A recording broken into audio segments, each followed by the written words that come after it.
ફતેપુરાથી cycle લઈને ચારધામ યાત્રાએ જવા માટે નીકળેલા યુવાનનું રામજી મંદિર ખાતેથી પ્રસ્થાન કરાવ્યું. ફતેપુરા નગરમાં એપીએમસીની સામે રહેતા દીપકભાઈ બરજોડનો પુત્ર સાયકલ લઈને ચારધામની યાત્રા જવા માટે નીકળ્યો હતો.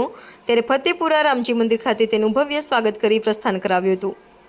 ફતેપુરા નગર ઝાલોદ રોડ ખાતે આવેલા એપીએમસી માર્કેટિંગ યાર્ડની સામે રહેતા દીપકભાઈ બરજોડનો પુત્ર જયેશ બરજોડ પોતાની સાયકલ લઈને સવારના 9 કલાકે ફતેપુરાથી અંબાજી, વૈષ્ણોદેવી, અમૃતસર, કેદારનાથ, ગંગોત્રી, યમુનોત્રી, બદ્રીનાથ, અમરનાથ ચારધામની યાત્રા 5000 કિલોમીટરની સાયકલ યાત્રા પર નીકળવાની માહિતી મળતા ફતેપુરાના નગરજનો દ્વારા તેમનું નગરમાં ભવ્ય સ્વાગત કરીને રામજી મંદિર ખાતેથી પ્રસ્થાન કરાવ્યું હતું.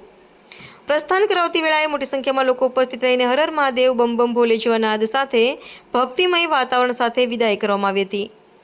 સંવાદદાતા સંજય કલાલ, દીવ મિરર ન્યૂઝ, ફતેપુરા.